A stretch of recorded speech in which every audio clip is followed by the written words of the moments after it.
Rest now and let the noise of your day dissolve into something quieter, something that hums rather than speaks. Somewhere across the city, long before the doors open to the public, a museum is already stirring, its corridors lit only by the faint amber glow of emergency lamps and the soft click of keys turning in old locks.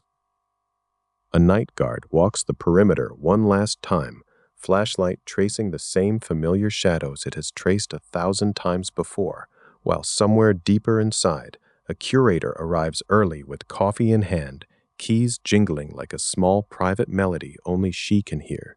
If this hushed hour before opening feels like your kind of place, leave a comment with the museum detail you'd most want to witness at dawn, and consider liking or subscribing for more restful history. The building itself seems to exhale as the first side door swings open, letting in a thread of gray morning light that hasn't yet decided what kind of day it will become. It is strange, if you think about it, that a museum so solemn and still during visiting hours carries an entirely different life before the ropes are unclipped and the guides take their places at the top of the stairs. But it does, quietly and completely. Long before footsteps echo across polished floors, someone is checking humidity readings in Gallery 3, someone else is adjusting a thermostat down in storage, and in a back office, a registrar scrolls through an inventory list, making certain that everything logged as present is, in fact, still resting exactly where it should be. The hush of these early corridors has its own particular texture, thick with anticipation, yet almost entirely empty of noise. Cleaners move through the public spaces with quiet, practiced efficiency, wiping glass cases free of yesterday's fingerprints, running a vacuum just long enough to erase the traces of the previous day's crowds without disturbing the delicate order of things left behind. Their work is unglamorous, easy to overlook, and yet it forms the invisible foundation the museum's polished calm depends upon. Without them, that calm would slowly curdle into neglect. With them, it becomes something closer to reverence, a held breath repeated every morning.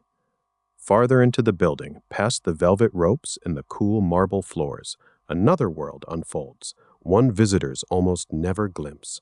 The loading dock, tucked around the back where delivery trucks idle in the pale early light, is where the museum's true pulse first begins to beat. Crates arrive here, some holding sculptures on loan from distant cities, others cradling fragile textiles wrapped as carefully as sleeping children. A preparator in soft cotton gloves signs for a shipment, checking condition reports line by line, comparing photographs taken before the piece left its last home against what now sits, slightly travel-worn, before her. It is meticulous, unhurried work, closer in spirit to caregiving than to commerce, and it asks for patience the way tending anything living does. From the dock, the building unfolds like a set of nested rooms, each with its own private rhythm, its own small weather. There are hallways lined with shelving units holding objects not yet catalogued, their surfaces dulled with a fine layer of dust that seems almost protective, like a blanket drawn gently over something sleeping. There are drawers filled with fragments of pottery, tucked into foam cushions shaped precisely to their contours, as though someone once took the time to trace their silhouettes with real tenderness and never quite let that habit go. And there is the conservation lab, where sinks gleam under bright clinical light, waiting patiently for brushes and solvents that will, later in the day, be pressed with great care against centuries-old grime that no one else will ever notice was there. Each of these spaces speaks to a truth that is easy to forget once the crowds arrive. A museum is not one grand room, but a network of careful habits, stitched quietly together by people who rarely appear in any brochure. The curator who studies a single vase for an hour, turning it slowly under raking light to detect a hairline crack invisible to anyone in a hurry. The registrag who cross-references numbers and ledgers stretching back decades, making sure a single mislabeled shelf doesn't quietly erase an object's history from memory. The guard who walks past the same painting every night, eyes flicking briefly toward it out of long habit, a small private ritual that says, without words, yes, still here, yes, all is well tonight. It would be easy to imagine collections as static things, sitting quietly behind glass, waiting patiently to be looked at and nothing more. But in truth, they are constantly in motion, even when that motion stays invisible to the public eye entirely. Objects are counted in inventories that happen with quiet regularity, sometimes weekly, sometimes only once a year. Each count a small act of vigilance against the slow entropy time inflicts on everything it touches. They are moved from storage to display and back again, wrapped and unwrapped more times than any visitor could imagine, handled with a specific choreography of gloved hands and murmured instructions passed between colleagues who trust each other completely. They are, in their own quiet way, listened to as well, checked for shifts in temperature or humidity that might cause a crack to widen or a pigment to fade, watched over the way one might watch over something sleeping and fragile in another room of the house. O night, this attentiveness isn't born from sentimentality alone, though a quiet affection often hides somewhere inside it. It comes instead from an understanding that objects carry stories fragile enough to be lost through simple neglect, yet resilient enough to survive centuries when properly tended by patient hands. The museum, seen this way, becomes less a shrine to the past and more a kind of quiet hospital, its staff moving gently between rooms, monitoring vital signs that most visitors will never think to ask about, let alone notice. As the early hours stretch on, small lamps begin to flicker to life in the galleries, one by one, like stars emerging faintly at dusk but running in reverse. A preparator adjusts the angle of a spotlight above a marble bust, careful not to let the light fall too harshly across delicate, ancient stone. Somewhere else, a technician tests the wiring of a new interactive display, meant to open later that month, murmuring softly to a colleague about calibration and brightness levels no visitor will ever consciously register. These moments are unglamorous, almost mundane on the surface, yet they carry the same hush of ceremony found in older, more overtly reverent traditions, a kind of secular liturgy performed daily in quiet service of preservation and discovery. By the time the first natural light begins to filter through high clerestory windows, the museum has already completed a dozen invisible rituals without any fanfare at all. Doors have been checked, temperatures logged, objects glanced over with the practiced eyes of people who know exactly how a normal day should look and feel from the very first minute. There is a real comfort in this repetition, not unlike the comfort found in the predictable creak of a familiar staircase or the low hum of a refrigerator in an otherwise silent house at night. It is the sound of a living structure settling into its daily rhythm, quietly preparing itself for the moment its doors will open and strangers will walk through, entirely unaware of everything that happened just hours or even minutes before their arrival. And yet, even once visitors eventually arrive, drawn by curiosity or study or simple wandering feet, the quiet rituals of the morning will continue elsewhere, well out of sight. In the conservation lab, a specialist will still be leaning over a fragile textile, adjusting a magnifying lamp with the patience of someone accustomed to measuring progress in decades rather than minutes. In the storage rooms, shelves will still be shifting subtly as objects are checked in and out for loans, exhibitions, or quiet research requests from scholars nobody in the galleries will ever meet. The public face of the museum, the marble steps, the grand entrance, the hushed galleries filled with visitors speaking in careful low voices, is only the visible tip of a much larger structure, one built from habits so consistent they become almost invisible, even to the very people who perform them every single day. There is something deeply human in this dedication to labor no one applauds. It speaks to a kind of quiet faith, a belief that preserving the past, even through small, unglamorous gestures, genuinely matters in the end. A scratch cleaned gently from glass, a temperature adjusted by half a degree, a crate opened with slow and deliberate hands. These are all small acts of care rippling outward into something larger than any single object or exhibition could ever contain alone. Seen this way, the museum becomes less an institution and more a living organism, sustained by 1,000 small heartbeats occurring in rooms visitors will likely never enter in their lifetime. As the last of the early lamps flicker on and the first scattered employees begin gathering near the entrance, waiting for the official opening hour to arrive. There's a stillness that feels almost sacred, not in any religious sense, but in the way any deeply cared for space begins to feel sacred over years of quiet tending. The floors have been swept, the lights have been checked twice, the temperature logs have been filed carefully away in their usual folder. Somewhere in the depths of the building, a curator closes a laptop after reviewing the overnight climate reports, satisfied that everything remains exactly as it should be. It is, in its own quiet way, a small triumph, the kind that happens every single morning without applause or public acknowledgement of any kind. And soon as the doors finally swing open and the first visitors step inside, none of them will notice the invisible machinery that made their visit possible in the first place. They will see marble floors and painted walls, framed canvases and delicately lit sculptures, entirely unaware of the hours of quiet labor that preceded their arrival by only a little while. But perhaps that, too, is part of the quiet magic at work here. A museum's greatest achievement is often its ability to make painstaking effort disappear into simplicity, transforming complicated rituals of care into a single, seamless moment of discovery for a stranger walking through the door. Before any of that can happen, though, there is still the matter of the crates waiting at the loading dock, their wooden slats creaking faintly as if impatient to be opened, holding within them objects that have traveled long distances to arrive at this quiet threshold before dawn.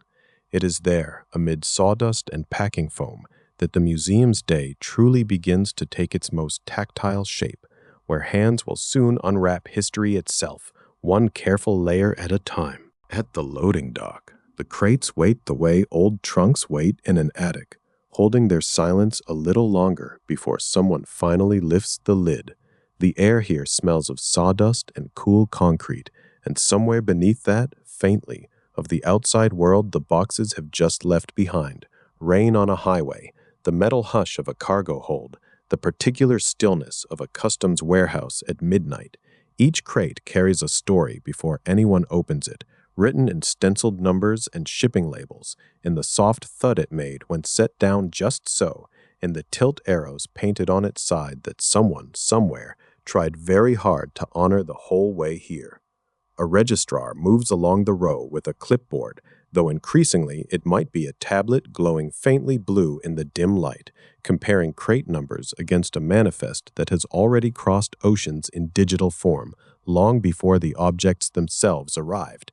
This matching of number to number, label to label, is less a formality than a kind of ritual reassurance, confirmation that what left one place has in fact arrived at another whole and accounted for. Shipping forms rustle softly, a pen taps once against a clipboard's edge, then again, a small metronome keeping time with the slow work of verification.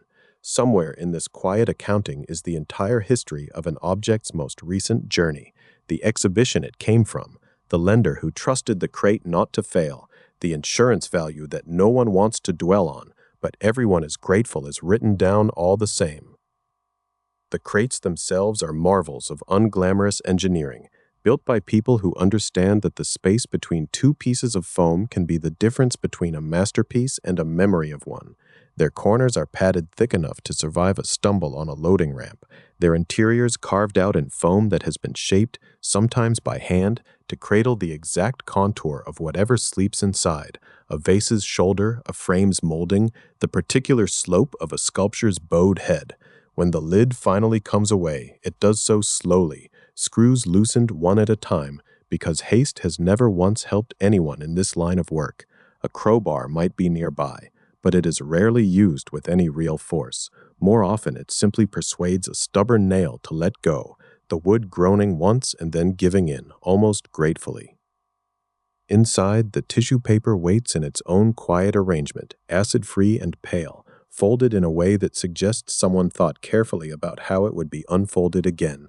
Preparators lift it back in careful stages, the way you might ease open a letter you are afraid to read too quickly, worried that whatever is inside might have changed since you last thought about it.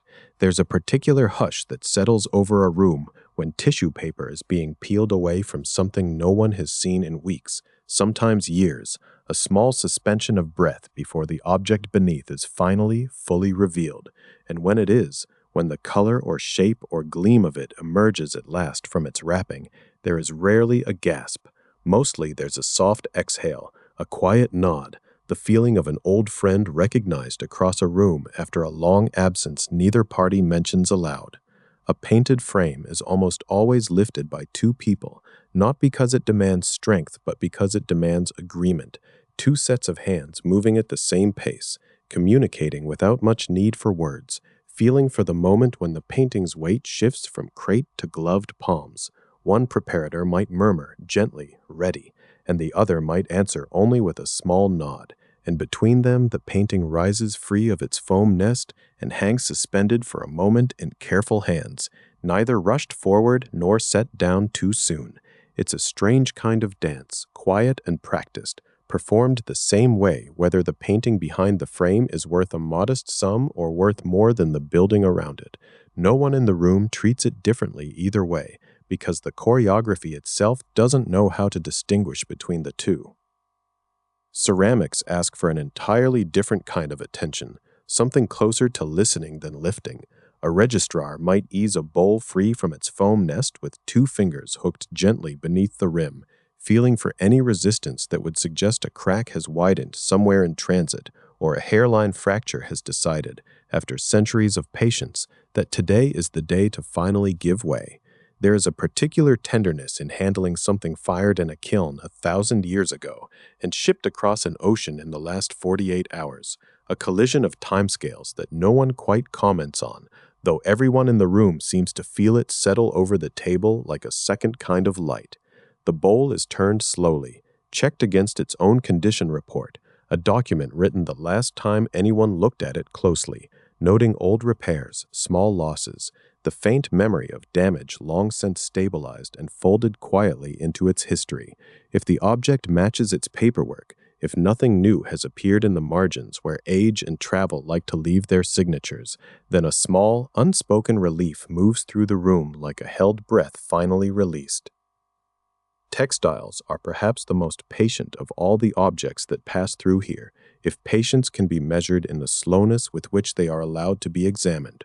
A folded textile is never unfolded all the way at first, only part way, just enough to check for tears along the fold lines, for the particular fragility that comes from being creased in the same place for years, sometimes decades, sometimes longer than anyone in the room has been alive to witness.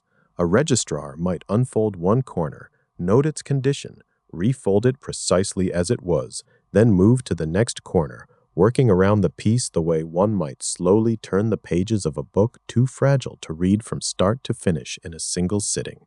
There's no impatience in this.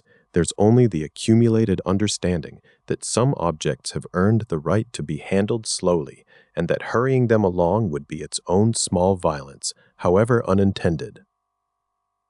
Every object that arrives is measured against a document that gives it a kind of second identity, an accession number, usually a short string of digits that ties the object forever to the year it entered the collection, the order in which it arrived, sometimes the donor or excavation or dealer through whom it came into being here at all. This number will follow the object for as long as it exists within these walls, stitched discreetly into a fabric hem, penciled faintly onto the underside of a ceramic base, recorded in a database that hums somewhere in a back office long after the lights here have gone dim for the night. It's a strange kind of naming, functional rather than poetic, but it carries its own quiet significance, proof that the object has been seen, recorded, folded into the larger story of the collection rather than left to drift as an anonymous thing passing briefly through human hands and forgotten. Condition reports are perhaps the most honest documents in the entire building, more honest in their way than most letters ever written by anyone with something to hide or soften. They note every scratch, every hairline crack, every small loss of pigment or thread, without any interest in flattering the object or apologizing for its age.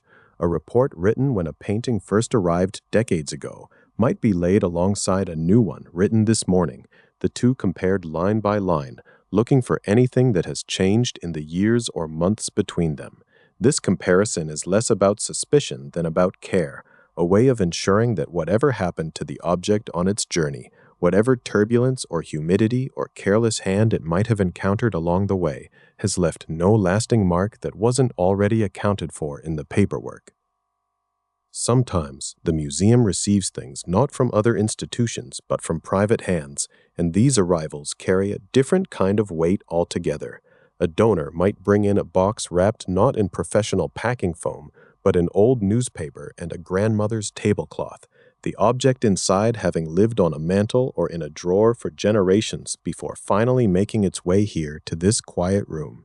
The registrar's care with such objects is no less rigorous, but there's often a gentler patience in the room, an understanding that this box represents not just an artifact, but a family's willingness to let go of something they've kept close for a very long time, sometimes longer than they can quite explain. The paperwork here is different too. Provenance research rather than shipping forms, careful questions about where the piece came from, who owned it before, whether its history can be traced back far enough to satisfy the quiet standards the museum holds for everything that enters its care, no matter how humble its wrapping.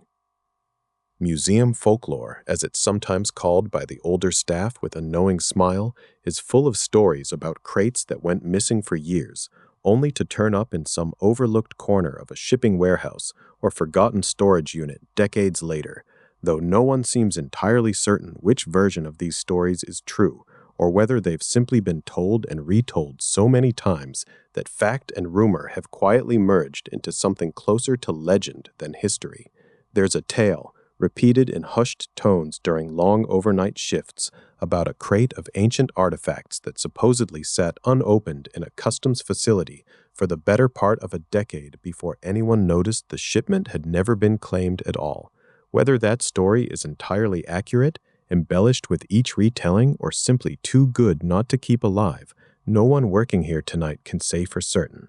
But it lingers in the collective memory of registrars and preparators alike, a small cautionary tale, whispered when a shipment runs late or a manifest doesn't quite match what's inside the box in front of them. What's certain, though, is the discipline built to prevent exactly that kind of disappearance. Layers of documentation, redundant records, digital databases mirrored in multiple locations so that even if a crate were somehow lost, its existence, its history, its accession number would remain, waiting patiently in some file for the object to be found again someday. There's a quiet comfort in that redundancy, in knowing that even mystery has its safety net here, that even the unknown is written down somewhere, ready to be reconciled the moment the missing piece finally reappears out of whatever shadow swallowed it. As the last crate of the morning is finally opened and its contents laid gently on a padded table for inspection, the room settles into something like calm. The registrar closes the folder, initials the final line of the condition report, and sets the paperwork aside for now. The day's arrivals accounted for at last. What remains is simply the object itself, freed from its foam and tissue, sitting quietly in the hush of the receiving room, waiting for whatever comes next. A shelf perhaps, or a drawer, or eventually, a spot beneath a careful light chosen just for it. But before any of that can happen, before the object can take its place among the others, it must be given something even more essential than a home. It must be given a name, entered into the great quiet system of records that has, for as long as museums have existed, tried to hold the whole sprawling weight of memory inside neat rows of careful handwriting, waiting now in drawers not far from here for one more small addition. So the object rests now on its padded table, still faintly cool from the crate, still carrying that particular hush that clings to anything newly unwrapped, and somewhere nearby a drawer waits with room enough for one more card. It is a strange kind of stillness, this pause between arrival and belonging, and it has existed in some form for as long as people have tried to keep track of the things they gathered. Long before there were databases humming quietly in back offices, there were ledgers bound in cloth or leather, their pages ruled by hand, filled with ink that has by now faded to the soft brown of old tea left too long in its cup. A curator from another century might have sat at a wide wooden desk very much like the one just down the hall, dipping a pen, choosing words carefully, aware that whatever sentence they wrote would outlive not only the object's arrival, but very possibly their own memory of it. That is the peculiar responsibility of naming something for the record. It is not simply description, it is a kind of promise, made to no one in particular, that this thing will be findable again, even long after the hand that first wrote its name has grown still.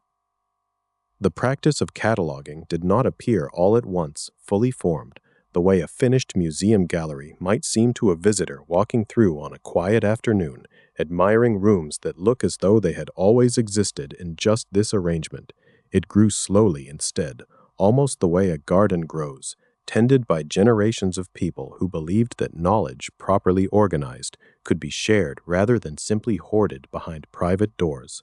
Early cabinets of curiosities, those crowded little rooms of shells and bones and oddities that wealthy collectors kept in the 16th and 17th centuries, were rarely catalogued with much system at all.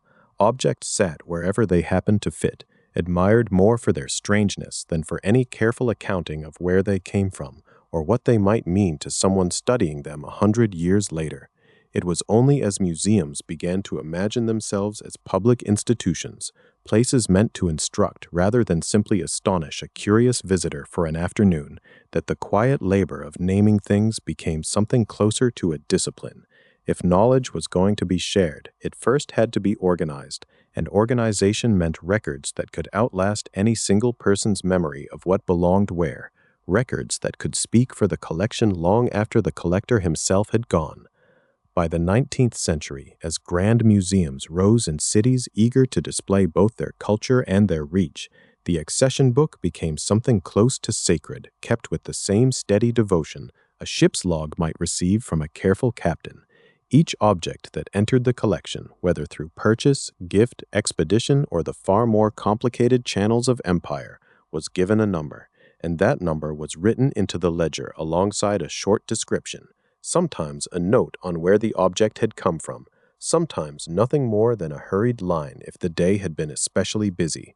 It is worth pausing here, gently, without judgment, to remember that many of these collections grew during centuries when the movement of objects across the world was tangled up with larger histories of trade, exploration, and conquest, histories that a museum today often continues to think about carefully, even uncomfortably, as it tries to understand not just what an object is, but how it came to be sitting in this particular room at all. The catalog, in its own quiet way, has always tried to hold both truths at once, the object as it is, resting calmly on its shelf, and the long, sometimes difficult path that brought it here, a path not every ledger was careful enough to record in full. As collections grew larger, the simple ledger began to strain under its own weight, the way any single narrow thread strains when asked to carry too much. A running list, however carefully kept, becomes difficult to search when there are tens of thousands of entries stretching across volume after volume, and so museums turned, in the later 19th and early 20th centuries, to something more flexible, the card. It seems almost too modest an invention to have changed so much, a small rectangle of stiff paper, but the card catalog allowed something the bound ledger never could. It let objects be filed and refiled, sorted by maker, by material, by date, by region, without ever having to rewrite the whole history of the collection from the very beginning. A single object might have several cards describing it from different angles, one filed under its accession number, another under the name of the artist or culture associated with it, another perhaps under the type of material, so that a curious researcher searching by any one of those paths might still find their way, eventually, to the same quiet object waiting patiently in its drawer. There is something almost domestic about the card catalog when you think of it slowly enough, the way you might think of a well-worn kitchen drawer full of small, useful things. The drawers themselves, usually made of dark, well-worn wood, slide open with a particular kind of resistance, not quite reluctant, but not quite eager either, as though they know their contents deserve a certain unhurried respect before being disturbed. Inside, the cards stand upright, packed close but not too close, their corners softened by decades of fingers walking through them in search of one particular line among thousands of others just like it. Some cards are typewritten, their letters slightly uneven where an old machine struck the ribbon harder in some places than others, leaving small dark accents like a signature of the machine itself. Some are handwritten in pencil or fountain pen, the handwriting becoming its own kind of historical record, a quiet signature of whichever registrar or curator sat with that object on a particular afternoon, deciding how best to describe it for whoever might come looking next. A dimension noted in inches rather than centimeters might quietly reveal the era in which the card was made, long before any accompanying date is even read by the person holding it. What is written on these cards is, in its own way, a small love letter to precision, patient rather than passionate, careful rather than showy. There is the accession number, of course, that string of digits that ties the physical object to every record that will ever be made about it, wherever those records might eventually travel.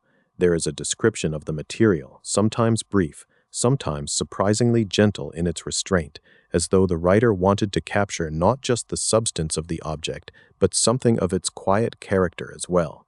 There are measurements, taken carefully with tools kept just for that purpose, height and width and depth recorded to the fraction of an inch or centimeter, because someday someone will need to know if this object will fit through a particular doorway or rest safely on a particular shelf.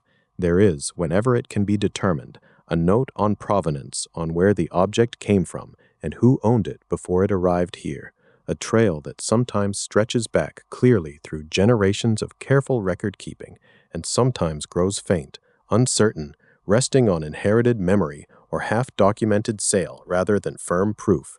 When a story cannot be confirmed, the record is often careful to say so, noting that a connection is believed or reported rather than known for certain, because a catalog that claims more certainty than it actually has is, in its own quiet way, breaking the very promise it was meant to keep to everyone who comes after. It is tempting to think that once an object has been named this way, cataloged and cross-referenced and filed correctly under every heading that might someday prove useful, its meaning has somehow been settled once and for all. But naming does not exhaust an object any more than knowing someone's name tells you the whole of who they are or what they have carried quietly through their years. The catalog card can tell you the medium, the maker if known, the dimensions, the date of acquisition, and still say almost nothing about the quiet weight the object carries, the hands that shaped it long ago, the room it once stood in before it came to rest here in this particular drawer. What the card offers instead is something more modest, and in its own way more durable, a way to find the object again, a promise that no matter how large the collection grows, no matter how many decades pass, no matter how many curators come and go through these halls with their own quiet habits and careful hands, this particular thing will not simply disappear into the general blur of everything else that has ever been collected and set aside. It will have a number. It will have a place in the drawer. It will have, waiting nearby, a small card bearing its name, patient as ever. There is a kind of comfort in imagining the sheer scale of this effort multiplied across the world, across centuries, across every museum that has ever tried to keep faithful track of what it holds within its walls. Somewhere, right now, in institutions both grand and modest, there are drawers just like these, filled with cards describing pottery shards and painted portraits and preserved insects and folded textiles, each one a small act of care performed by someone who understood that memory left unrecorded tends to drift quietly away, the way a name forgotten slowly loses its shape. Even now, as many museums move their records into digital databases, searchable in an instant by keyword or image, that old habit of careful, redundant, patient description has not really vanished. It has simply changed its shape, the way a river changes shape without ever stopping its long journey to the sea. Behind every modern digital entry, there is very often, still, a photograph of the original card, kept as a kind of quiet ancestor to the record now living on a screen, because the museum world has learned, gently and over many years, not to fully trust the idea that anything is truly permanent unless it exists in more than one form, held in more than one careful place. It is worth pausing, too, on how much patience this work requires. patience that rarely announces itself the way a grand exhibition opening might, with its lights and its quiet crowd gathered at the door. A single object can take an afternoon to catalog properly, its dimensions checked twice, its material identified with care, its history traced as far back as the available records allow, and at the end of that afternoon there is no dramatic unveiling, no audience waiting, only a card slipped quietly into its place among thousands of others exactly like it. And yet, without that unhurried afternoon, without that patient hand writing carefully in pencil or typing steadily at an old machine long since retired, the museum would eventually lose track of itself entirely, its treasures scattered not physically but administratively, misplaced not on some shelf but in memory, indistinguishable from one another the moment no one could quite remember which was which. So the newly arrived object, resting now on its padded table, will soon have its own card, or its own line in whatever database has replaced the drawer in this particular building, though somewhere close by, in an older room, the newer systems were built to echo. Similar cards still wait in their long wooden rows, holding their small, patient vigil through the quiet hours. A number will be assigned, unique and unrepeatable. A description will be written, measured and careful, resisting the temptation to claim more certainty than the evidence allows.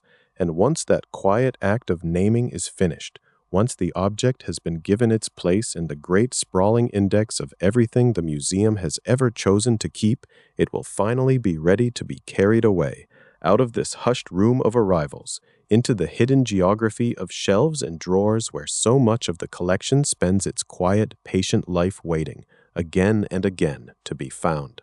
So, the newly arrived object, resting now on its padded table, will soon have its own card or its own line in whatever database has replaced the drawer in this particular building. So let the object drift, then, from that hushed room of naming into the corridors beyond it, because a number and a description are only the beginning of a much longer journey, one that leads down hallways lined with doors that look, from the outside, almost disappointingly plain. There is no fanfare in storage. There is no velvet, no spotlight, no hush of visitors leaning in close. There is only shelving, row after row of it, stretching away into a kind of dim, patient distance, and it is here, in these unglamorous rooms, that almost everything a museum owns will spend almost all of its existence, waiting quietly for a moment of attention that may come next year, or in a decade, or perhaps not again in the working life of anyone currently employed to care for it. Picture, if you can, the scale of it, because scale is really the first thing to understand about storage. A museum might display, at any given time, perhaps 5% of what it holds, sometimes less, and the rest exists in a kind of parallel museum that the public never sees, a shadow institution of drawers and racks that curls behind the walls of the one everyone knows. Walk down one aisle, and you might pass 100 paintings, unframed and interleaved with tissue, leaning gently against padded dividers like books shelved on their sides. Walk down another, and you might find trays of insects, pinned and labeled in a hand that has been dead for 80 years, still perfectly legible, still quietly correct. There is no single storeroom in truth, but many, each shaped by what it must protect, and the museum's real geography is not the galleries at all, but this deeper, more secretive map, drawn in humidity levels and shelf heights and the particular tolerances of glue, paper, bone, and pigment. Rolling racks are one of the first things you notice if you are lucky enough to walk these aisles at night, because they move with a low mechanical groan when a hand cranks the wheel, sliding heavy shelving units sideways to open a narrow path just wide enough for a person to slip through. It feels a little like parting a curtain made of steel, or perhaps like the shelves themselves are breathing, exhaling space only when asked. Paintings hang from these racks like sleeping guests in a very orderly hotel, each one tagged, each one facing inward or outward, according to a system worked out years ago by someone who is probably still, in some quiet way, remembered every time a new curator learns how the aisles are arranged. Nearby, Map cases hold their own kind of stillness, wide, flat drawers stacked one atop another, each one sliding out smoothly to reveal charts, drawings, prints, or architectural plans lying flat and undisturbed, protected from the curling and creasing that would come from being rolled or folded. Flat files serve much the same purpose for works on paper, drawings and watercolors resting in acid-free folders, sheet after sheet, an entire visual history compressed into drawers no taller than a kitchen counter. Textiles ask for something gentler still, a quilt, a robe, a length of embroidered silk. These are not simply placed on a shelf and left to fend for themselves, because folding a textile the wrong way, even once, can press a crease so deeply into old fibers that it becomes a kind of permanent scar. So textiles are often rolled instead, wound gently around long cardboard tubes padded first with acid-free tissue or unbleached cotton, and then wrapped again in more cotton like something being tucked in for a very long sleep. These rolled textiles rest on padded cradles, sometimes suspended slightly above the shelf itself so that no single edge bears too much weight for too many years. If you run your hand along one of these wrapped forms in passing, you feel less like you are touching an object and more like you are touching a sleeping shape, something breathing slowly beneath its wrappings, patient and undisturbed. Specimens, if the museum happens to hold natural history collections, live in trays instead, nested inside long banks of cabinets with drawers that pull out smoothly on well-oiled runners. Rocks and minerals sit in trays lined with foam cut precisely to their shapes, each one a small nest carved just for that particular fragment of the earth. Insects rest pinned in glass-topped boxes, arranged by family and genus in a taxonomy that took centuries to build, one careful correction at a time. Bones and shells and preserved plants each have their own preferred kind of tray, their own humidity requirements, their own quiet rules about how close they may safely sit to one another.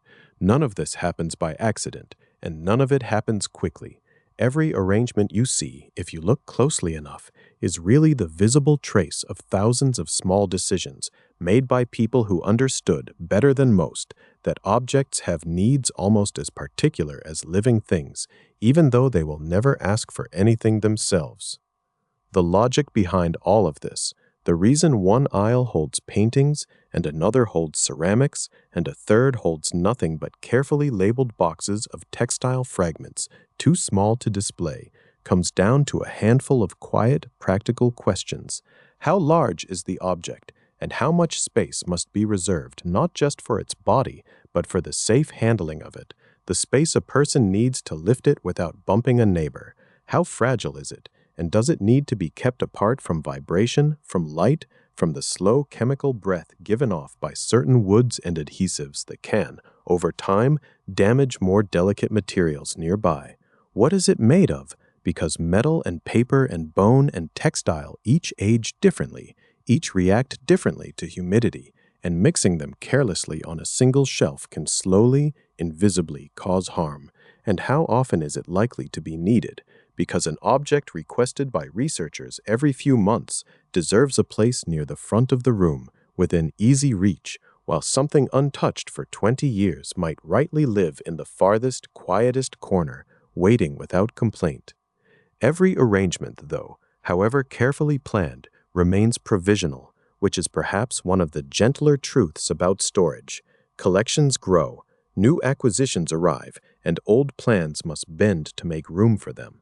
A researcher requests something rarely seen, and after it is examined, it might be returned not quite where it started, prompting a small shuffle of neighboring objects to make things fit again. Storage rooms are rearranged, sometimes gradually, and sometimes all at once, when a museum expands or renovates, or simply admits that the old system no longer serves the collection as well as it once did.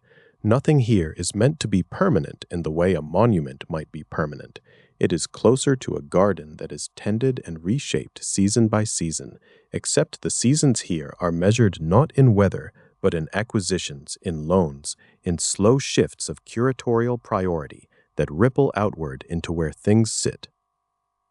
If you listen closely in these rooms, You will notice a low, steady hum beneath everything, the sound of dehumidifiers working quietly through the night, drawing moisture from the air before it can settle into wood, into paper, into the fine cracks of old paint. It is not a loud sound, but it is a constant one, a kind of mechanical breathing that never quite stops, because the moment humidity is allowed to drift too high or too low, the objects themselves begin to suffer in ways that are slow, cumulative, and difficult to reverse.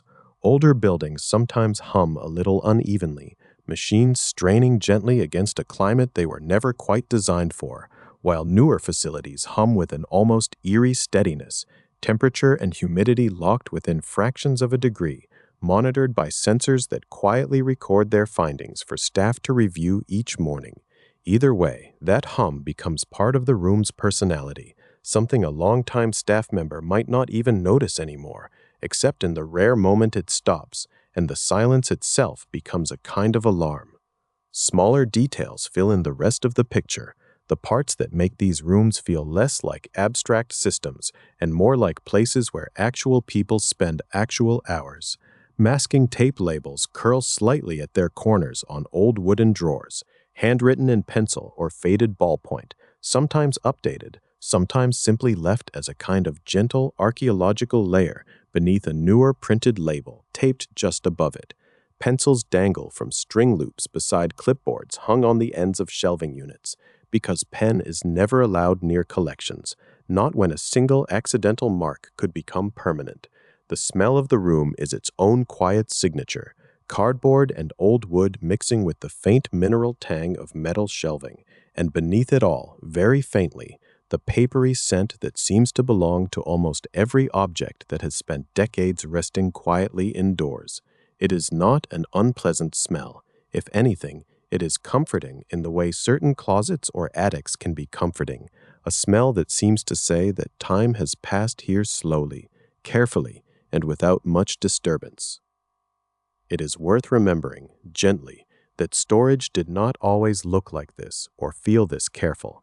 In earlier centuries, when museums were young and collecting was often more enthusiasm than science, objects were frequently kept in what were called cabinet rooms, crowded chambers where curiosities of every kind sat together on open shelves, sometimes stacked, sometimes simply piled, dust settling on them in slow, uneven layers. Light poured freely through windows that no one thought to shade. Insects and rodents moved through storerooms with an ease that would horrify a modern conservator, and objects were handled, on occasion, with a casualness that seems almost unthinkable now. Picked up bare-handed, set down carelessly, moved without records that anyone bothered to keep. It was not that early collectors did not care. It was simply that the understanding of what damaged an object, slowly and invisibly, had not yet caught up with the desire to collect it. Over time, though, and often through hard, costly lessons, museums began to learn. They learned that dust was not simply unsightly but abrasive, settling into surfaces and grinding gently against them every time an object was moved. They learned that light, however lovely it seemed streaming through a window, carried enough energy to fade pigments and weaken fibers over years of quiet exposure. They learned that pests, so easily dismissed as a minor nuisance, could reduce a textile or a specimen to fragments within a single unwatched season. And they learned, perhaps most importantly, that careless hands, however well-intentioned, could do more harm in a moment than decades of careful conservation could undo. Slowly, storage practices shifted from open shelving to enclosed cabinets, from casual handling to gloved and documented procedures, from rooms warmed or cooled by whatever the local climate offered to spaces engineered specifically to hold steady, protective conditions year-round. It was not a single dramatic reform, but a long accumulation of small corrections, each one learned in some sense at the expense of an object that could not be saved in time to benefit from the lesson. What remains now in these long, climate-controlled rooms is the quiet result of all that learning, a kind of hard-won patience built into the very shape of the shelving. Nothing here rushes, nothing here performs. An object might sit untouched for years, its presence known only through a database entry and a location code. And yet it is not forgotten, not truly, because someone, somewhere, still knows exactly where it rests, still checks periodically that its shelf remains dry, its wrapping remains intact, its number still matches its record. There is a kind of devotion in that, unglamorous but real, the devotion of maintaining care for things that may never be seen again by anyone outside the staff who tend them. And if you walked slowly enough down one of these aisles, letting your eyes adjust to the dim protective lighting, you would start to sense that the shelves do not really end where your sight gives up on them. They continue, aisle after aisle, drawer after drawer, an abundance so quiet and so vast that it becomes almost impossible to hold in the mind all at once, a hidden geography stretching out behind every gallery wall you have ever stood in front of. It is enough for now simply to know that it is there, patient and orderly, waiting the way old things wait, without complaint, without hurry, content to be found again whenever someone finally comes looking, brush in hand, ready to wipe away the softest layer of time that has settled ever so gently upon its surface. That brush, the one you imagined resting quietly in a waiting hand somewhere among the shelves, belongs to a person who has learned over many years that the gentlest gesture is often the strongest one. If you followed it just a little farther down the corridor, past the wrapping paper and the drawers and the small paper tags swinging faintly in the disturbed air, you would come to a room with better light than the storage aisles, a room built specifically for looking closely at things that have waited a long time to be looked at closely again. This is where conservation happens, though it rarely happens the way it does in stories, with sudden discoveries and dramatic unveilings, a hidden masterpiece gasped over beneath decades of soot. It happens slowly instead, in the way that trust happens slowly, one small observation layered upon another until a fuller picture begins to form, patient rather than triumphant, careful rather than clever. A conservator beginning work on an object does not reach for water or solvent first. She reaches for light, angling a lamp so that it grazes the surface rather than striking it directly, because raking light like that reveals what flat light hides, the shallow ridges of old brushwork, the faint lift of a flake of paint no larger than a grain of rice, the whisper of a crack that has not yet decided whether it wants to widen. She might lean in with a loupe or slide a small portable microscope closer, magnifying a patch of canvas or paper until its fibers look less like fabric and more like a forest floor, tangled and specific, telling her things the object cannot say aloud in any other way. Under that magnification, a scrap of thread becomes a clue, a smear becomes the memory of some earlier hand, perhaps careless, perhaps well-meaning, that touched this surface decades before hers ever did, leaving behind a small, unintentional signature of its own. There is a hush to this kind of looking, unhurried and attentive, closer to the quiet of a doctor listening for a heartbeat than to anything resembling drama. The conservator tests a fiber here, dabs a swab there, watches how a droplet of solution behaves on an inconspicuous corner, long before it is ever allowed near the parts that matter most to the eye. pH strips might be pressed briefly to paper to understand its acidity. The numbers read not as a verdict, but as one more piece of context, one more fact folded into the growing understanding of how this object has aged and what it might need, if anything, to age a little more gently from here on out. Nothing about this process wants to be fast. Speed is, in fact, one of the oldest and most persistent enemies of good conservation, because haste tends to choose action over patience, and action, however well-intentioned, cannot always be undone once it has been taken. The tools themselves are almost tender in their smallness, as if scaled down deliberately so that no gesture could ever be too large for the object receiving it. Soft bristled brushes, some no wider than an eyelash, are used to lift dust without disturbing whatever fragile thing lies just beneath it. Tiny spatulas, thin as a fingernail, coax loose flakes back into place or ease apart layers that have inadvertently fused together over long, unattended years. Cotton swabs, rolled precisely by hand, are dampened only enough to lift grime without dragging pigment along with it, then discarded the moment they begin to carry more history away than intended, a small sacrifice made to protect a larger one. Blotter paper waits nearby, ready to draw off excess moisture the instant it threatens to linger too long against a surface that was never meant to be wet for more than the briefest breath. Each tool exists in its own quiet way to slow the hand down, to make it difficult to do too much, as though the profession itself long ago decided that restraint should be built into its instruments rather than left to willpower alone, which can falter, especially in the presence of something beautiful and eager to be improved upon. And restraint, more than any single technique, is the quiet center of the whole practice. It would be easy, in theory, to make an old object look new again, to erase every scuff and soften every crack until it gleams the way it might have on the very day it was first made. But conservators tend to resist that impulse, gently and consistently, because a scuff is rarely just a flaw waiting to be corrected. Sometimes it is evidence, a mark left behind by the very history the museum exists to preserve in the first place. A worn corner might record decades of handling by people whose names were never written down anywhere. A faint stain might mark the exact spot where a fire was contained centuries ago, sparing the rest of the piece even as it left this single, humble scar behind as proof. To erase such things in the name of tidiness would be to erase a kind of memory that cannot be recovered once it is gone, no matter how skilled the hand attempting to bring it back. So the question a conservator asks is rarely, how do I make this beautiful again? It is closer to, how do I stabilize this, protect this, make it safer to continue existing as it already is, without asking it to pretend it has not lived the long, particular life it has actually lived? This philosophy did not always guide the field, and it can be spoken of now with a certain gentle honesty about the past, without blame, the way one might speak of an older relative who once believed something differently and, in time, came to understand more.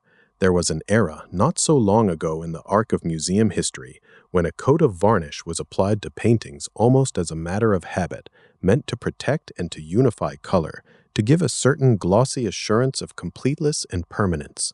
Over the years, though, many of those varnishes yellowed, dimming the very colors they were meant to safeguard, quietly rewriting the artist's original intention into something warmer, duller, more amber than it had ever been meant to be seen.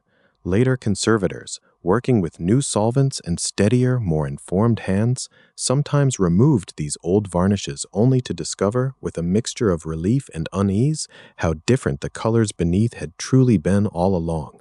Brighter, cooler, closer to what the painter's eye had actually seen on the day the work was finished. There were also seasons of overcleaning, well-meaning efforts to scrub away centuries of grime that occasionally scrubbed away something more delicate along with it, a final glaze, a faint underlayer of color, a fragile top note that could never quite be replaced once it had been lost to the cloth. And there were overzealous repairs too, missing pieces of sculpture filled in with plaster shaped from guesswork rather than evidence, cracked ceramics mended with materials that seemed sturdy enough at the time but yellowed or crumbled decades later, leaving future conservators to gently undo the undoing, layer by careful layer, patience answering an earlier impatience. None of this is told as scandal now, not really, more as a kind of collective learning, an entire discipline growing wiser the way a person grows wiser, slowly, through trial, through humility, through the accumulated weight of noticing what worked and what, despite the best of intentions, did not. Because of that long, imperfect history, contemporary conservation tends to favor treatments that can be reversed, materials that will not permanently alter what lies beneath them, adhesives and fills that a future conservator, working perhaps 100 years from now with knowledge no one today possesses yet, could remove without harm if they ever needed to begin again from scratch. There is a kind of humility folded into that approach, an acknowledgement that no one working today has the final word on how best to care for these things, that today's best practice is simply the best understanding available in this particular moment, offered gently forward rather than imposed upon whoever comes next. A conservator often works, then, not only for the object resting in front of her, but for the person who will stand exactly where she is standing decades from now, hoping to find the object no more altered by her care than it was before she ever began. Every step of this careful work gets written down, almost ritually, in a form that might seem dry to an outsider, but carries, underneath its plain and measured language, something close to tenderness. A before photograph is taken first, capturing the object exactly as it arrived, flaws included, nothing hidden, nothing flattered by careful framing. Then comes a careful written description, noting condition, noting losses, noting anything unusual that catches the eye under magnification or angled light.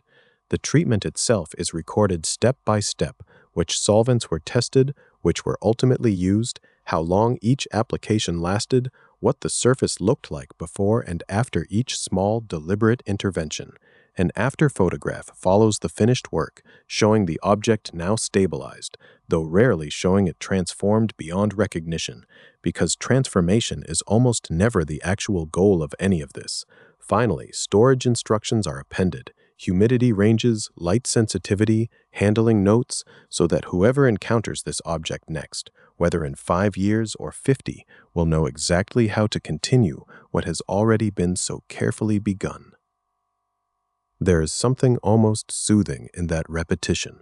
Photograph, description, treatment, photograph, instructions, the same steady structure applied again and again to wildly different objects, a painting one week, a woven basket the next, a fragment of ancient glass the week after that.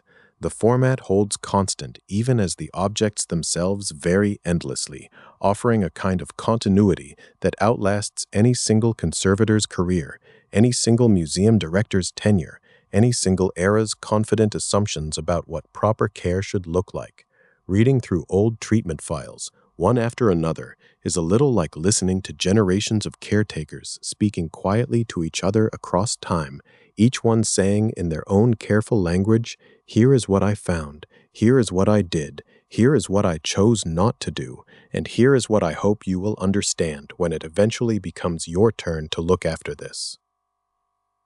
And it does become someone else's turn, eventually, again and again, the way it always seems to. An object treated today may return to conservation in 30 years, in 80, in 150, brought back not necessarily because anything has gone wrong, but simply because time continues to act on materials the way it acts on everything else, slowly, unevenly, patiently, without ever quite stopping. When that day comes, the next conservator will begin the same way this one did, with light held at an angle, with a loop raised to one eye, with a swab tested first on some quiet, forgiving corner of the surface. She will read the old treatment notes the way one might read a letter left behind by someone thoughtful and careful, grateful for the guidance, ready to add her own quiet paragraph to the record before passing the object onward again, into whatever future awaits it. Once the surface has been steadied, once the notes have been filed, and the storage instructions updated to reflect this newest chapter, the object is not simply returned to the dark to wait indefinitely, unseen and unremembered. Some pieces, chosen carefully and for reasons that are rarely accidental, are meant to step forward into the light instead, out of the drawers and crates and quiet conservation tables, into rooms built specifically to hold an audience's attention for a little while. And that is where the story turns next, toward the small, deliberate theater of exhibition planning, toward labels chosen word by word and lighting adjusted fraction by fraction, so that everything you have just imagined being cleaned so gently, in near silence under careful hands, might soon at last be seen. So let the object drift now, gently, from the hush of the conservation table, toward the room where it will finally be seen, though seen is too simple a word for what is about to happen to it. Somewhere above the storage vaults, in a gallery still smelling faintly of drying paint, a different kind of care is unfolding, one that has nothing to do with solvents or soft brushes, and everything to do with distance and light, and the small, quiet decisions that shape how a stranger's eye will land on something for the very first time. If conservation is the art of steadying an object in time, Exhibition making is the art of introducing it to a room full of people who have never met it before, and like any good introduction, it takes far more thought than it appears to from the outside. It usually begins with paper spread flat across a long table, curling faintly at the corners because someone has unrolled it too many times already. A floor plan, drawn to scale, dotted with small penciled rectangles that stand in for pedestals, cases, and walls that do not yet exist. Around this table sit people whose titles sound entirely separate, but whose work, in the end, braids together so tightly that no one could say where one job ends and another begins. There is the curator, who has spent months, sometimes years, living with the ideas the show is meant to hold, turning them over like stones in a pocket. There is the designer who thinks not in ideas but in inches, in sightlines, in the particular hush a room can create if the ceiling height and wall color are handled with enough restraint. There is the educator, quietly advocating for the visitor who has never set foot in a museum before and might feel lost within the first 30 seconds if the entrance is too clever for its own good. And there is the preparator, who will eventually be the one up on a ladder at midnight, making sure a single frame hangs level, but who is here now with a tape measure looped over one shoulder, already imagining the practical shape of everything being proposed. The conversation moves slowly, the way important conversations often do, circling the same handful of questions from different angles. Where should visitors enter, and what should they see first? And does that first object make a promise the rest of the exhibition can actually keep? Someone suggests moving a large sculpture 6 feet to the left, and the whole table pauses, imagining the shift. Someone else quietly worried about how it will change the way people flow toward the next room. These are not dramatic disagreements, not really. They are the ordinary friction of people who care deeply about the same imagined space, each protecting a slightly different version of the visitor's experience. A curator might want a label dense with context, eager to share everything they know, while a designer gently argues for restraint, reminding the room that too many words can make a visitor's eyes glaze before they even reach the object itself. There is no villain in these disagreements, only the patient search for a shape that serves the piece rather than any one person's preference. And so the plan changes, again and again, penciled corrections layered over penciled corrections, until the paper looks less like a blueprint and more like a quiet argument that eventually resolved itself. A case that was meant to sit against the far wall gets pulled toward the center of the room instead, because someone realizes visitors will want to walk around it, drawn by simple curiosity to see the back of something as carefully as the front. A wall meant to be white becomes, after some debate, a deep and contemplative blue, chosen not for drama, but because it lets a certain bronze surface hold its warmth instead of disappearing into a flat, competing brightness. None of these decisions announce themselves to the eventual visitor. That is, in a way, the entire point. A well-designed room does not ask to be noticed for its cleverness. It simply makes looking feel effortless, as though the objects have always belonged exactly where they now stand, patiently waiting. Eventually, the paper plans give way to the room itself, and this is when the work becomes physical again, echoing that same blend of precision and improvisation found back in storage. Ladders appear, tape measures stretch across empty floors, and small pencil marks accumulate on freshly painted walls, each one a quiet promise of where a bracket will eventually go.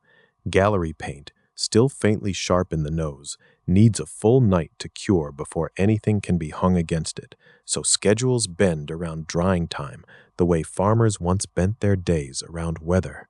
A preparator might spend an entire afternoon simply testing where a single spotlight should sit, climbing up, adjusting, climbing down, standing back to squint at the result, then climbing up again, because a few degrees of angle can be the difference between a face illuminated with quiet dignity and a face washed out into something flat and unconvincing.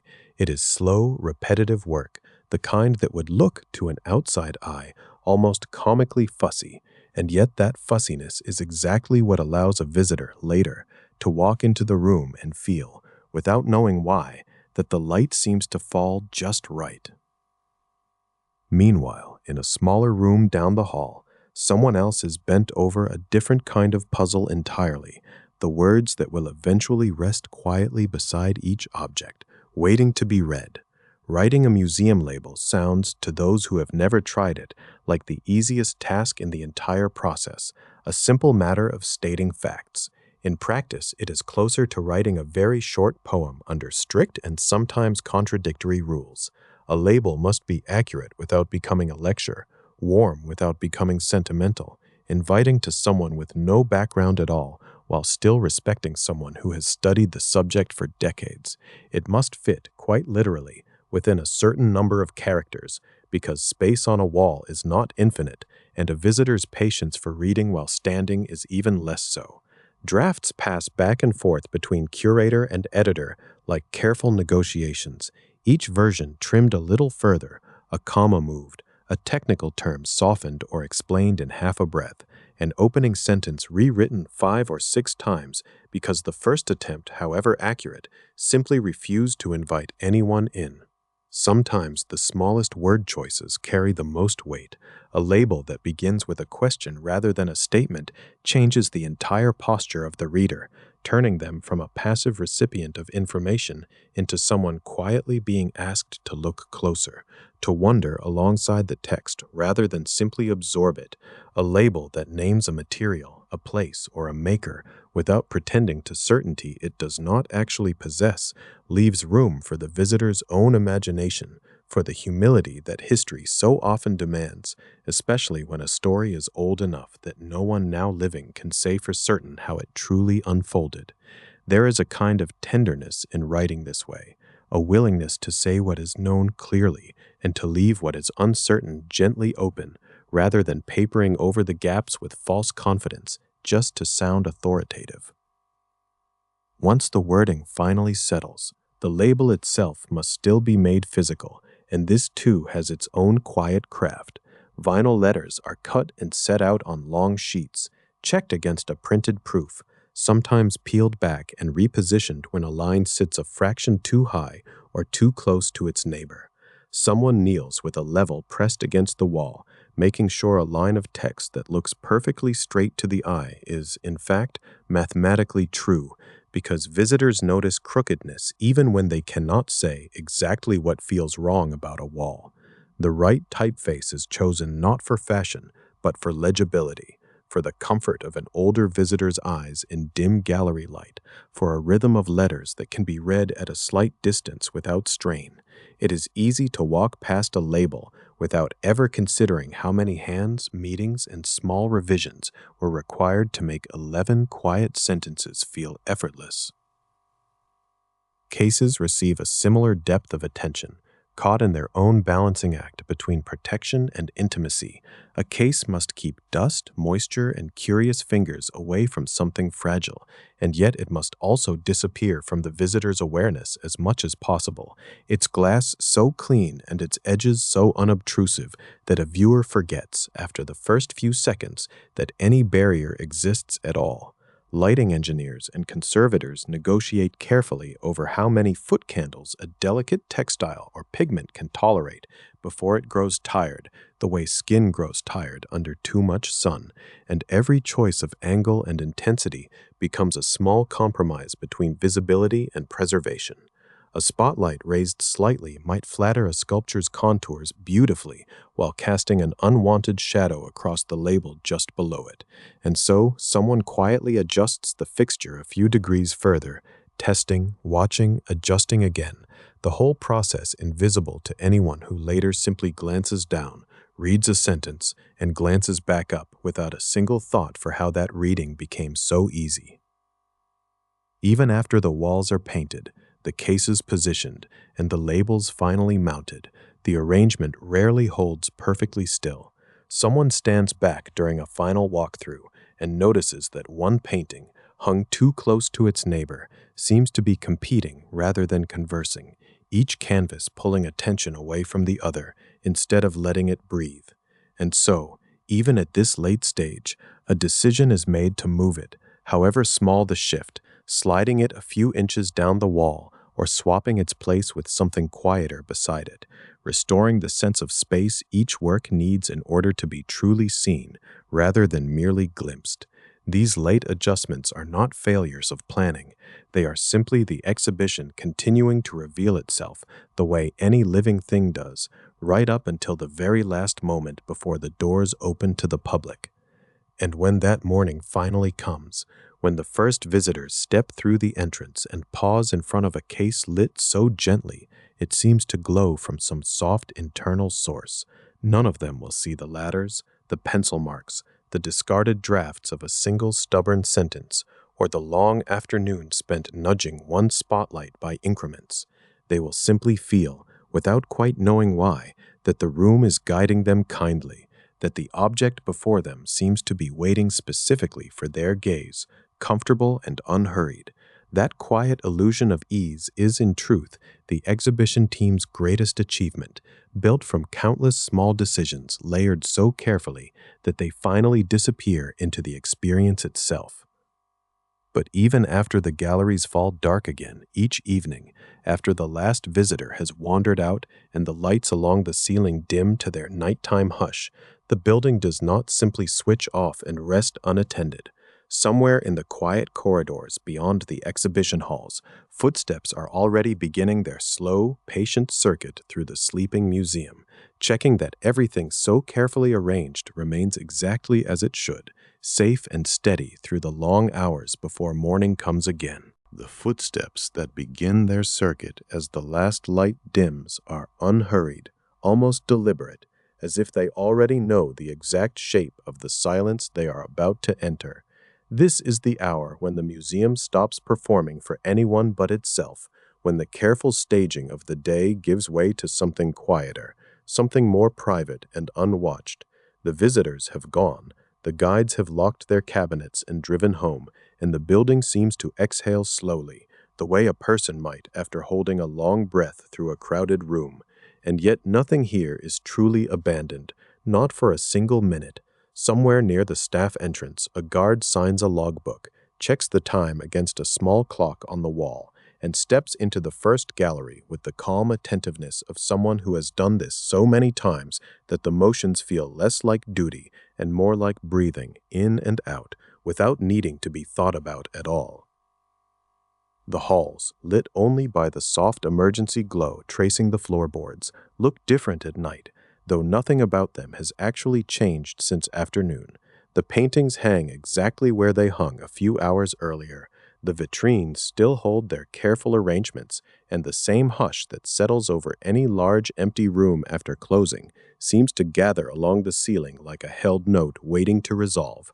A guard walking this route does not expect anything unusual to happen, and on most nights nothing does. Still, the walk is never quite casual. Eyes move across each case with practiced ease, checking for a latch not quite seated, a spotlight gone dark, a faint reflection where there should be none at all. The rounds are less about searching for danger than about confirming, again and again, that everything remains exactly as it should, which is its own quiet form of devotion. Each gallery carries its own particular hush, shaped by whatever it holds within its walls. In the Hall of Ceramics, the silence feels rounded and soft, as though the bowls and jars have slowly absorbed centuries of quiet conversation and now simply hold it inside their curves. In the Sculpture Court, the silence stretches taller, echoing faintly against stone, so that even a single footstep seems to ripple upward before settling again into stillness. The guards come to know these differences the way a sailor learns the particular sound of wind against a familiar sail, without ever consciously studying it. They rarely think about it on an ordinary night, but if something in a room ever sounds slightly wrong, the change registers before the mind has fully caught up to explain why.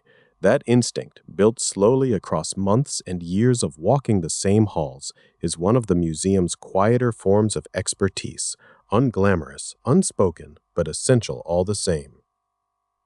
Along the way, they check more than what is simply visible to the eye.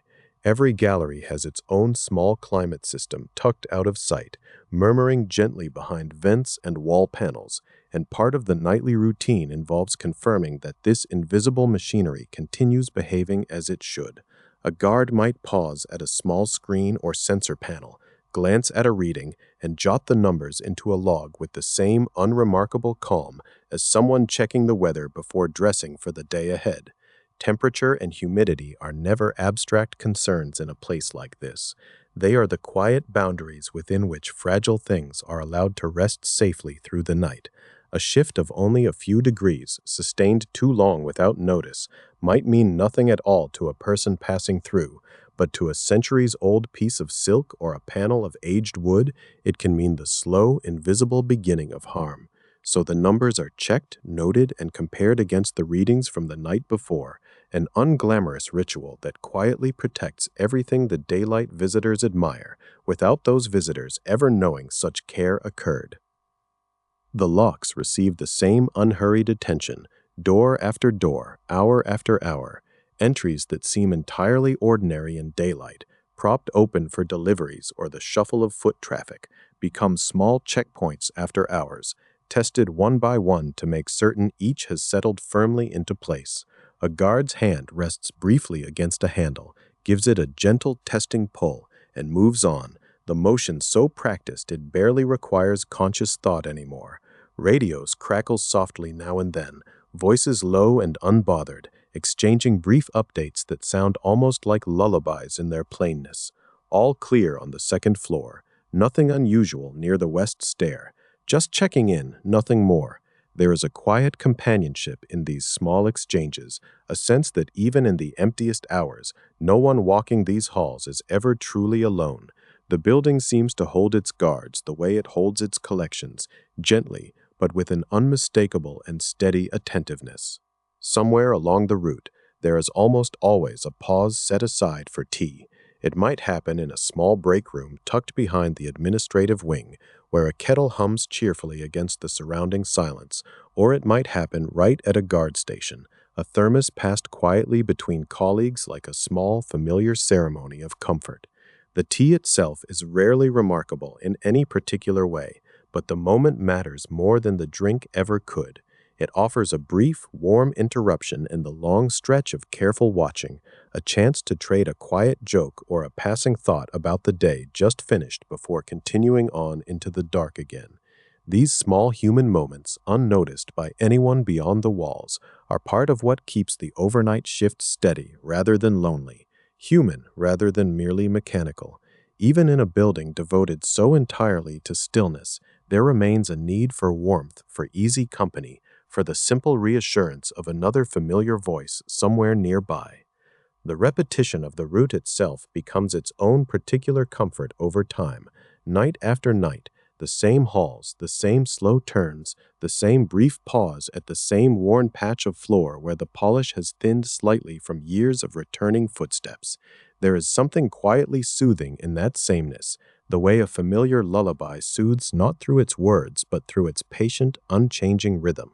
A guard walking this path rarely needs to think consciously about where to turn next. The body already knows the way by heart. This muscle memory frees the mind to notice small variations instead, the things that stand out precisely because everything else feels so reliably unchanged around them. In this quiet way, repetition here is never dullness, but a form of readiness, a steady vigilance wearing the comfortable disguise of routine. Every museum with a long enough history accumulates its own small folklore, and this one is no exception to that gentle rule. Guards who have worked here for years sometimes mention, almost in passing, stories about a particular gallery that seems colder than it reasonably should be, or a suit of armor said to have shifted slightly overnight, or a soft sound near the old wing that no one has ever quite managed to explain away. These stories are told gently, without much insistence, more as shared atmosphere than as any real claim of fact. No one seems entirely certain where such tales first began, and most guards will admit with a small knowing smile that the sounds are almost certainly settling pipes, shifting temperature, or the ordinary creak of an old building breathing slowly through the night. And yet the stories persist anyway, passed along softly during the quieter stretches of a shift, less because anyone truly believes them, and more because they lend a certain hush of wonder to hallways that might otherwise feel simply empty. In a place built so entirely around the passage of time, it seems fitting somehow that even its shadows carry a little unexplained mystery of their own. The guards themselves rarely dwell on these tales for very long. Their attention returns quickly to the practical rhythm of the night, to the next door waiting to be checked, the next case deserving a careful glance, the next reading due to be recorded in the log. There is a kind of quiet humility woven through this work, a willingness to spend long, uneventful hours simply making sure that nothing dramatic ever happens, that the extraordinary objects resting nearby remain simply, steadily safe until the sun returns. It is not work that draws applause from anyone, and it rarely announces itself to the people who benefit most from it each day. Yet without it, the fragile order so carefully maintained by curators, conservators, and exhibition designers during daylight hours would have no true foundation left to rest upon once the public finally leaves. As the night deepens further, the building settles into an even quieter rhythm of its own. The distant hum of climate systems becomes almost hypnotic, a low and steady breath moving beneath the greater silence. Occasionally, a guard's footsteps pause near a window, where the outside world flickers faintly beyond the glass. A passing car, a lone streetlight, the hush of a city also slowly easing into its own kind of sleep. For a brief moment, the museum feels less like a fortress of glass cases and careful locks, and more like a large, patient creature curled quietly around its treasures, watching over them the way an old dog might watch over a sleeping household, alert even in perfect stillness. Then the footsteps continue onward, unhurried, and the room settles back into its familiar hush once more. By the middle of the night, the readings have been logged, the doors have all been tested, and the radios have grown quieter still, exchanges shrinking down to brief, comfortable murmurs between familiar voices. There is a particular calm that settles in during these deep hours, a sense that the hardest part of vigilance has already passed, and what remains now is simply presence, simply staying near and watchful. It is easy, in the softness of that hour, to feel a quiet kinship with everything held in the nearby galleries, the ancient bowls, the painted portraits, the delicate manuscripts resting in their careful darkness.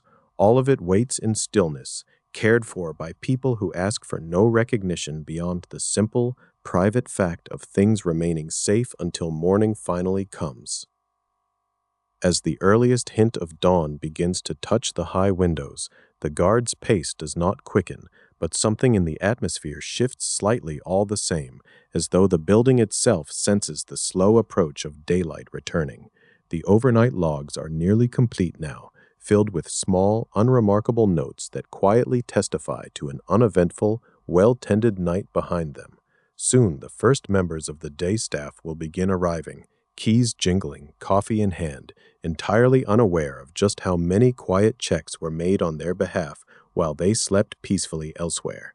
And yet, if one were to ask why any of this mattered so deeply, why so many careful hours were spent watching over rooms with no one inside them to see, the answer would lead somewhere far deeper than routine alone, toward the quiet reasons collections continue to matter long after the doors close each evening and long before anyone arrives again to admire them in the light. So let the question rest gently in the air for a moment, the way the last note of a lullaby lingers just after the singing stops.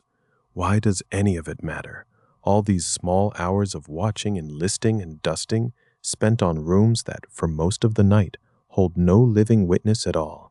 The answer is not hidden away in some locked vault of philosophy. It has been moving quietly through every chapter of this story, present in the crates being opened with such tenderness, in the catalog cards filled out in careful handwriting, in the drawers organized like a map of memory, in the brushes lifted so lightly they seem to apologize to the dust before removing it. A museum, when you step back far enough to see its whole shape, is not simply a place where objects are displayed for a few hours a day. It is a kind of living memory, built and tended by human hands, existing to hold on to things that might otherwise slip quietly out of the world's grasp. Think for a moment of everything that has passed through these rooms across the long arc of this single imagined day and night. A crate arriving with straw and paper wrapped around something unseen, waiting to be introduced properly, as though meeting a stranger for the first time. A name and a number assigned to that same object, so it would never again exist as a mystery without a thread leading back to its origins. A shelf found for it, a drawer measured to fit its particular shape, a small corner of the vast hidden geography of storage set aside just for its rest. A conservator's attention turned toward it later, cleaning what time had clouded, mending what circumstance had worn thin, restoring not falseness but legibility, so its story could still be read clearly by those who would come looking for it. And then, at last, perhaps a label written for it, a light positioned to fall upon it kindly, a case built to hold it safely while still letting it be seen. That entire quiet procession, from arrival to exhibition, is not simply logistics. It is an act of care extended across time, from one set of hands to another, from one generation of visitors to the next. Collections matter, in the end, because they preserve evidence, and evidence is a fragile, precious thing. A woven basket carries within it the memory of hands that knew exactly how much pressure to use and how much patience the material required. A ledger book, its ink faded to the color of old tea, holds within its narrow columns evidence of trade routes, prices, decisions made by people whose names might otherwise have vanished entirely. A chipped ceramic bowl, its glaze uneven in places, tells you something about the kiln that made it, the hands that shaped it, the ordinary meal it may once have held on some unremarkable evening centuries ago. None of these things speak loudly. They do not announce their own importance. It takes someone paying close attention, someone willing to kneel down and look carefully, to hear what they are quietly saying about craft, about belief, about the small rhythms of daily life that rarely make it into grander histories. And this is precisely where the unseen labor of the museum becomes so essential, almost invisible in its constancy, because objects, left completely alone, do not preserve themselves. Wood dries and cracks, metal grows a soft, uneven blush of corrosion, paper yellows and grows brittle at its edges, curling inward like something withdrawing from the light. Left without attention, evidence slowly erodes back into ordinary matter, indistinguishable from anything else that has simply been forgotten. It is only through steady, patient maintenance, through the quiet vigilance of climate monitors and conservators and careful hands, that these fragile witnesses are given the chance to keep speaking across centuries, rather than dissolving quietly into silence. There is something deeply human in this effort, something almost tender if you allow yourself to see it that way. To dust a shelf of ordinary household objects from centuries past is, in its own modest way, an act of remembering someone who is no longer here to remember themselves. To carefully mend a torn page is to say, in effect, that the thoughts once written there still deserve to be legible to someone not yet born. To place a small, unglamorous tool in a drawer lined with acid-free paper, catalogued with the same seriousness given to a painting worth a great fortune, is to insist that ordinary lives, ordinary work, ordinary days are also worth preserving, worth remembering, worth returning to. Of course, museums themselves have not always agreed on how this remembering should be done, and it would be gentle but honest to admit that the story has never been simple or fully settled. In earlier centuries, many collections grew through means that today invite quiet, necessary reflection. Objects taken during conquest or colonization, gathered without full consent, removed from communities who had their own names and their own meanings for these same things long before they ever arrived behind glass. Even the very idea of a public museum, opening its doors to curious strangers rather than remaining a private cabinet of wonders for the privileged few, was itself once a new and debated idea, unfolding slowly across different countries and different centuries, without a single tidy origin point. And the debates have not ended, nor should they, since a living institution is one still willing to ask itself hard questions. Today, many museums are engaged in careful, ongoing conversations about how objects were originally acquired, whether some should be returned to the communities or nations from which they came, and how the descriptions written on old labels, sometimes shaped by outdated or narrow perspectives, might be revisited with humility and updated understanding. These are not simple questions with easy answers arriving overnight, and it would be untrue to pretend otherwise. But there is something hopeful in the fact that the conversation continues at all, that curators and communities and researchers keep returning to it with patience rather than walking away from the difficulty. A collection that keeps asking who it belongs to and who gets to tell its story is a collection still very much alive, still growing in understanding, rather than settled and finished. Perhaps this is part of why the quiet nightly rituals matter as much as they do, because none of these larger questions about ownership, about meaning, about whose voices deserve to be included, could even be properly asked if the objects themselves had been lost to neglect long before anyone thought to ask them. Preservation is not the end of the museum's purpose, but it is the necessary foundation beneath everything else that follows. Before there can be reinterpretation, before there can be new labels written with fuller context, before there can be restitution or renewed dialogue with descendant communities, there must first simply be the object, still intact, still legible, still present to be discussed at all. In that sense, the guard walking the darkened halls at 3 a.m, checking a humidity gauge with quiet, unremarkable attentiveness, is doing something that ripples forward into every future conversation about meaning and justice and memory that the object will ever be part of. The keeping makes the meaning possible, and the meaning, in turn, gives the keeping its quiet dignity.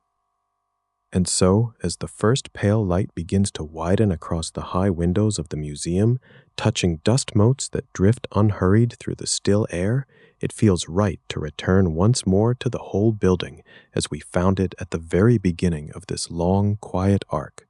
Somewhere below, crates that arrived only hours or days earlier now rest with their contents catalogued, waiting their turn to be studied further or slowly prepared for eventual display. Somewhere in a room lined with drawers, card catalogs, and digital records alike hold names and numbers that quietly insist every object matters enough to be properly known. Storage shelves, still and orderly in the near darkness, hold their hidden geography of objects sorted with patient logic, waiting for the day someone will need to find them again.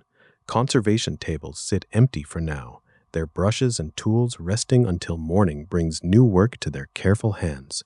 Exhibition cases stand ready, their labels finished, their lighting soon to be adjusted gently into place, waiting for footsteps and voices to fill the galleries once more. And the night guards, having completed their final rounds, begin quietly preparing to hand the building over to the arriving day staff, their long vigil drawing softly toward its close. In a few more minutes, the front doors will unlock, and warm light will spill inward across the floor, welcoming the first visitors of the day, who will likely give little thought to any of what has just been described. They will simply walk in, perhaps a bit tired, perhaps eager, and begin moving unhurried from room to room, glancing at objects that will look, to their eyes, as though they have always simply existed there in quiet permanence, needing nothing from anyone. That illusion of effortlessness, that sense of things simply being present and cared for without visible strain, is itself the quiet triumph of everyone whose work has passed through this long story. The seams do not show.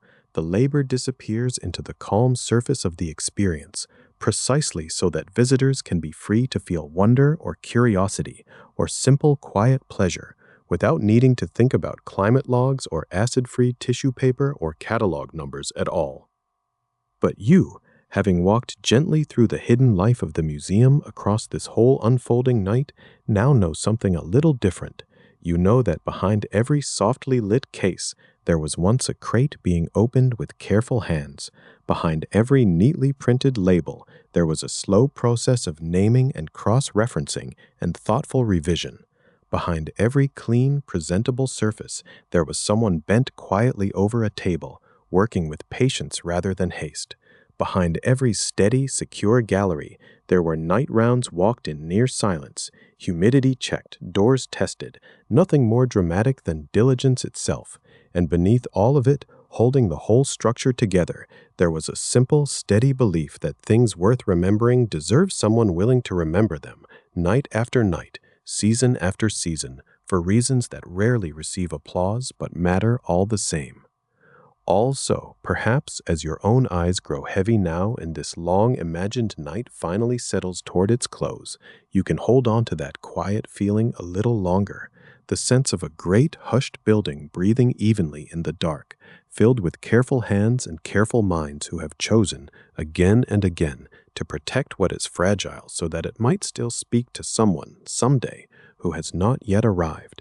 There is a kind of tenderness in that continuity, in knowing that somewhere tonight, just as on countless nights before, someone is quietly making sure the past remains reachable for whoever comes looking for it next.